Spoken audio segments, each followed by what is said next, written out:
ফিলিস্তিনের মুসলমানদের ওপর ইসরায়েলের বর্বর হামলার প্রতিবাদে বিক্ষোভ মিছিল ও সমাবেশ করেছে বাংলাদেশ ইসলামী ছাত্র শিবির শরীয়তপুর জেলা। আজ শুক্রবার 21শে মার্চ জুমার নামাজের পর শরীয়তপুর জেলা মডেল মসজিদের সামনে থেকে বিক্ষোভ মিছিলটি শুরু হয়ে শহরের গুরুত্বপূর্ণ সড়ক প্রদক্ষিণ করে চৌরঙ্গি মোড়ের শহীদ মামুন চত্বরে গিয়ে শেষ হয়। বিক্ষোভ মিছিল শেষে চৌরঙ্গি মোড়ের শহীদ মামুন চত্বরে এক প্রতিবাদ সমাবেশে ছাত্র শিবিরের বক্তারা বলেন, মানবতার চিহ্নিত দুশমন ইসরায়েল যুদ্ধবিরতি লঙ্ঘন করে 18ই মার্চ গাজায় ইতিহাসে নিকৃষ্টতম বিমান হামলা চালিয়ে শিশুসহ 4 শতাধিক ফিলিস্তিনিকে হত্যা করেছে। 19 জানুয়ারি যুদ্ধবিরতি কার্যকরের পরও ইসরায়েল গাজায় একের পর এক হামলা চালিয়ে যাচ্ছে। জাতিসংঘ শুধু বিবৃতি দিয়ে তাদের দায়িত্ব শেষ করেছে।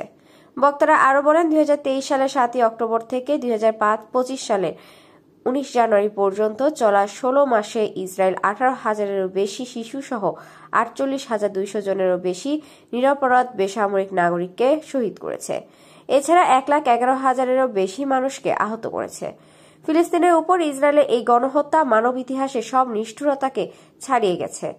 এ সময় জেলা ছাত্র শিবিরের সভাপতি সাখাওয়াত কাউসার, সেক্রেটারি কামরুজ্জামান কাউসার, সাবেক জেলা সভাপতি শহীদুল ইসলাম, অ্যাডভোকেট দেওয়ান সিদ্দিক ভাই সহ বিভিন্ন পর্যায়ের নেতৃবৃন্দ উপস্থিত ছিলেন।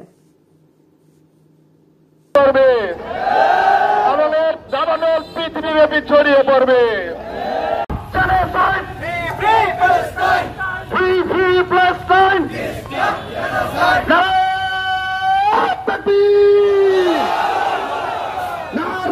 takbir Allah